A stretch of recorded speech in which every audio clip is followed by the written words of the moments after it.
खान साहब की cipher case में जमानत हो गई है। इसके अलावा अगर हम बात करें नैब के दो केसेस की, जिनमें अलकादर ट्रस्ट केस है और दूसरा उनके खिलाफ अभी जो रिसेंटली तोशाखाना का केस बना है, उसमें भी दोनों केस में वो जुडिशल हैं। तो क्या वो अगर बाहर आ जाते हैं और उनकी जमानत उन केसेस में भी हो जाती है और आके इलेक्शन कैंपेन करते हैं, तो ये कितना चैलेंजिंग होगा पीएमएलएन के लिए, और क्या आप तैयार हैं फिर मुकाबले के लिए? बहुत शुक्रिया। देखिए, ये जो कुछ भी है एक अदालती अमल है और हम चाहते हैं कि इस अदालती अमल से वो गुजरें और उसके जो भी फैसले आते हैं, जो भी नतायज आते हैं, जाहिर है कि अदालती फ़ैसलों को तस्लीम करना पड़ता है। हमें अदालती फ़ैसले जो हमारे ख़िलाफ़ आए कमोबेश 5-6 साल पहले, उनसे निकलने के लिए तवील जद्दोजहद करना पड़ी, 2.5 साल जेल रहना पड़ा, कोई 3-4 साल जलावतनी काटना पड़ी, और अब आके अभी भी वो प्रोसेस किसी हद तक जारी है, या आप समझ लें कि अभी अभी एक किनारे लगा है जिसमें 6 साल लग गए। लेकिन अगर खान साहब को 6 महीनों के अंदर अंदर इंसाफ मिल जाता है तो मैं समझता हूँ कि ये इंसाफ के लिए भी अच्छी पेशरफ्त है और इंसानी हुकूक के लिए भी अच्छी पेशरफ्त है। लेकिन ये ख़ुद अदालतों को ज़रूर देखना चाहिए कि इंसाफ की कारफरमाई जो है वो मुनसिफाना दिखाई दे और मुनसिफाना नज़र आए और उसमें कोई तफरीक का पहलू नज़र ना आए। बाकी रहा आपकी ये बात कि वो अगर बाहर आ जाते हैं, सौ बिस्मिल्लाह, बाहर तशरीफ़ लाएँ।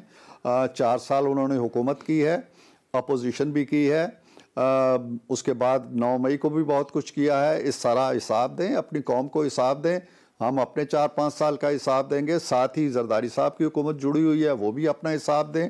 लोगों पे छोड़ देते हैं कि इस 5 साल में बहुत काम हुआ, खान साहब के 4 साल में बहुत काम हुआ, मियाँ साहब के 4 साल जो थे उनमें बहुत काम हुआ। Let the people decide. हमें कोई किसी का कोई डर नहीं है। अच्छा सर, ये बताएं कि इलेक्शन चूंकि अब बहुत करीब आ गया है तो मुल्क में एक शोर बरपा है लेवल प्लेइंग फील्ड के ना होने का। क्या जो लेवल प्लेइंग फील्ड की सूरत हाल मुल्क के अंदर है, आप उससे मुतमईन हैं कि ठीक है मामलात सारे?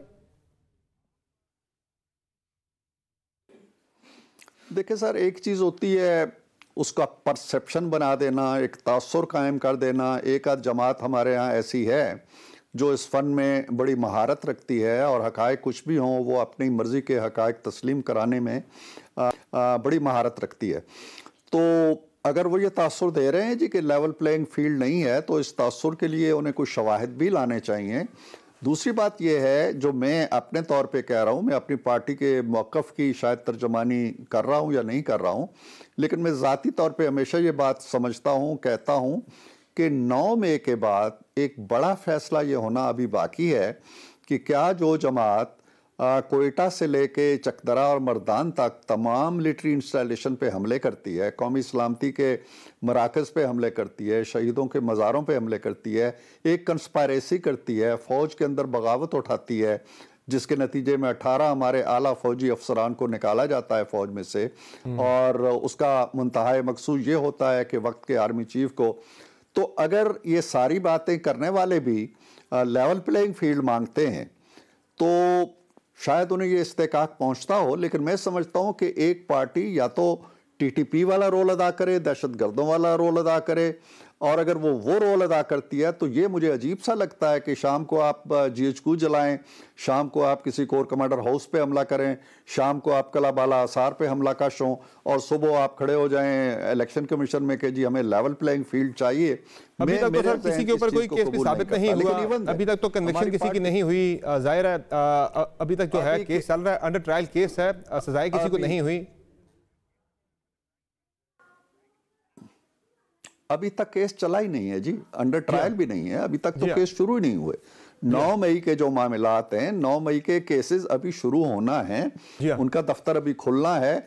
और देखें ना, जब 18 फौजी आपने पकड़ के, जिनमें लेफ्टिनेंट जनरल भी हैं, जिनमें मेजर जनरल भी हैं, जिनमें ब्रिगेडियर भी हैं, आपने घर भेज दिया है उनको वर्दी समेत, तो कुछ जुर्म उनका साबित हुआ होगा ना, किससे वो मिलके फौज के अंदर बगावत कर रहे थे या फौज के अंदर उकसाहट कर रहे थे। ये चीज़ें खुली हैं अभी। लेकिन जहाँ तक फील्ड का ताल्लुक है, अगर कोई पार्टी ये कहती है जी कि हम तहरीक इंसाफ हैं और वो 9 मई का जो पुश्तारा है वो भी अपने सर पे रख के इलेक्शन लड़ने आती है, तो ठीक है। अगर ये सिस्टम, ये निज़ाम, ये रियासत, ये आइन, ये कानून इजाज़त देता है तो हमें उस पर कोई एतराज़ नहीं है। अच्छा सर, मुझे ये बता दें कि ज़ाहिर है इस वक्त जो पंजाब में हो रहा है, कागजात नामजदगी जिस तरह से छीने जा रहे हैं तहरीक इंसाफ के कैंडिडेट से, एक बड़ा शोर मचा हुआ है और ये सिर्फ पंजाब के अंदर हो रहा है, पर्टिकुलरली पंजाब के अंदर, ना सिंध में हो रहा है, ना बलूचिस्तान में हो रहा है, ना खैबर पख्तूनख्वा के अंदर हो रहा है। अब पंजाब के अंदर तहरीक इंसाफ की मद्दे मुकाबल जमात जो है वो मुस्लिम लीग नून है, तो क्या ये नून लीग को फ़ायदा पहुँचाने के लिए हो रहा है? चूँकि दूसरी चीज़ ये है सर कि इसमें तहरीक इंसाफ के इस सारी बहस का पहलू ये भी है कि PTI जो इतराज़ उठा रही थी इंतज़ामी अफसरान के ऊपर कि इंतज़ामी अफसरान के मातहत इलेक्शन नहीं होना चाहिए बतौर RO या DRO, तो वही इंतज़ामी अफसरान सारा कुछ कर रहे हैं। आज इसी इंतज़ामिया के अंडर तहरीक इंसाफ के साथ ये हो रहा है, क्योंकि जो है कैंडिडेट्स उनसे कागजात नामजदगी छीने जा रहे हैं, तो वो भी उनका मौक़िफ़ जो उनकी शिकायत थी बिल्कुल दुरुस्त साबित हुई है वक्त के मुताबिक। समर अब्बास, कितने पोलिंग स्टेशनों पर ये छीनने की वारदात हुई है? सर ये पूरे मुल्क में तकरीबन दर्जन से ज़ायद वाक़यात अब तक रिपोर्ट हो चुके हैं। समर, मुझे पंजाब पूरे के अंदर दर्जन से ज़ायद वाक़यात रिपोर्ट हो चुके हैं। नहीं, कोई ऐसे वाक़यात नहीं। नहीं, पंजाब पूरे में अगर पता नहीं 200 या कितने हल्के हैं, अगर उनमें दर्जन भी मान लिया जाए, और ये वो वारदात है जो वो कह रहे हैं जी कि हमसे छीने गए और हमने उसको सुन ले ना, चलें दर्जन से भी ज़्यादा हैं, 18 हैं, 20 हैं, उन्होंने दावा किया, हमने मान लिया, उस पर ईमान ले आए और हम उसको एक हकीकत समझ के, सदाकत समझ पे उस पर तबसरा शुरू कर दिया। हमने उस पार्टी का रिकॉर्ड बुला दिया कि वो झूठ के कितने रिकॉर्ड रखती है, वो सोशल मीडिया पे अपने गलत मौक़िफ़ को मनवाने के कितना रिकॉर्ड रखती है। लिहाजा मुझे इस बहस में ना उलझाएं, मैं इन बहसों को नहीं अच्छा समझता। कोई किसी से कागज छीनने से कुछ नहीं होता, अगले दिन कोई दूसरा आके जमा करा देगा। कोई फी नफ्स ही आदमी का होना जरूरी भी नहीं है। आपके जो कागजात हैं वो मैं भी जमा करा सकता हूँ, मेरे कागजात आप जमा करा सकते हैं।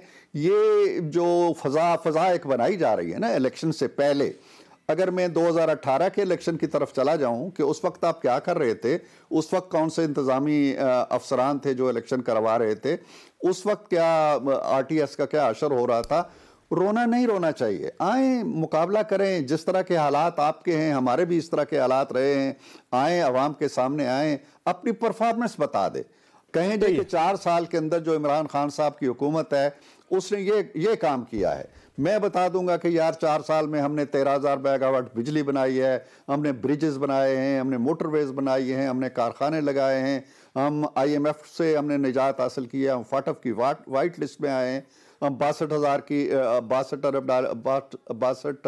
अरब डॉलर की सरमायाकारी लेके, मैं 10 चीजें गिनवा दूंगा, उनसे कहें वो गिनवाएं, रोना ना रोएं, गिनवाएं कि हमने इस कौम के लिए ये किया था, तो फिर कौम पे फैसला छोड़ दें। ये बताएं सर कि वज़ीर-ए-आला पंजाब के लिए क्या मरियम नवाज साहब आ रही है कैंडिडेट? चूंकि कैप्टन सफदर साहब ने कहा है कि फैसला हो गया, मरियम नवाज साहब वज़ीर-ए-आला पंजाब की कैंडिडेट आ रही हैं और अमीर मुकाम साहब खैबर पख्तूनख्वा के वज़ीर-ए-आला आ रहे हैं। मुझे नहीं मालूम कि उन्होंने क्या कहा है, लेकिन जो मेरी अपनी ज़ाती मालूमात हैं वो ये है कि सिवाय एक ओहदे के जो वज़ीर आज़म का मनसब है, जो पार्टी ने एक फ़ैसला किया हुआ है कि जी अगर मुस्लिम लीग नून जीतती है तो नवाज शरीफ वज़ीर आज़म होंगे, इसके अलावा खैबर पख्तूनख्वा, पंजाब, सिंध किसी जगह के बारे में, किसी ओहदे के बारे में कोई फ़ैसला पार्टी ने नहीं किया। तो सर IPP के साथ सीट एडजस्टमेंट का मामला सर कहाँ पहुँचा है? चूँकि अभी तक तो IPP की जो तर्जुमान है वो कह रही है कि 110 सीटें उन्होंने हमने मांग ली है मुस्लिम लीग नून से, 40 कौमी असम्बली की, 70 सूबाई असम्बली की। हो रहा सर इत्तेहाद नहीं हो रहा? इत्तेहाद की बात अभी नहीं हो रही, पार्टी सीट एडजस्टमेंट की बात है। इत्तेहाद मुस्लिम लीग नून जो है वो एज सच जी हाँ, तो उसमें जो है वो कमेटी बनी हुई है एक जो गुफ्तगू कर रही है, उनके भी नुमाइंदे हैं, हमारे भी नुमाइंदे हैं, लेकिन अभी तक कोई फाइनल लिस्ट ऐसी नहीं तैयार हुई कि किन सीटों पे वो हमारी हिमायत करेंगे या किन सीटों पे हम उनकी हिमायत करेंगे। जी, वो प्रोसेस जारी है। सर फाइनली मंशूर का बता दें सर, कब तक फाइनलाइज हो जाएगा? और वो जो 9 नुकाती का एजेंडा चल रहा है, क्या वही उसी के इर्द गिर्द घूम रहा है मंशूर आपका या डिफरेंट है उससे? नहीं, ये 9 निकात तो देखे ना, अगेन वही बात जो मैं आपसे कह रहा हूँ कि ख़बरों को और इस तरह की चीज़ों को आप बहुत, ये मियाँ साहब की जो तकरीर है मीनारे पाकिस्तान की, अगर उसको निकाल के दोबारा सुने तो ये 9 पॉइंट्स उन्होंने उस तकरीर में दिए थे कि ये हमारी तरजीहात होंगी।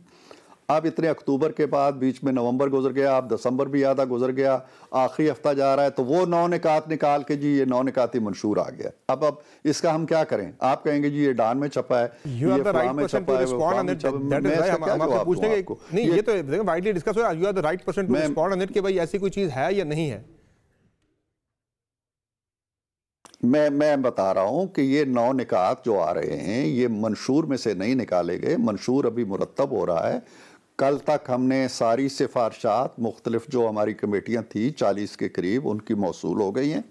ड्राफ्टिंग कमेटी एक बैठ गई है लाहौर के अंदर, उसने आज सुबह से काम शुरू कर दिया है। 4-6 दिन उसकी ड्राफ्टिंग में लगेंगे, फिर उसकी अप्रूवल होगी और होपफुली 1 महीना पहले तक समर, यानी अगर 8 फरवरी को हमारे इंतखाबात हैं तो हमारी कोशिश है कि 8 जनवरी तक हमारा मंशूर जो है वो पब्लिक हो जाए।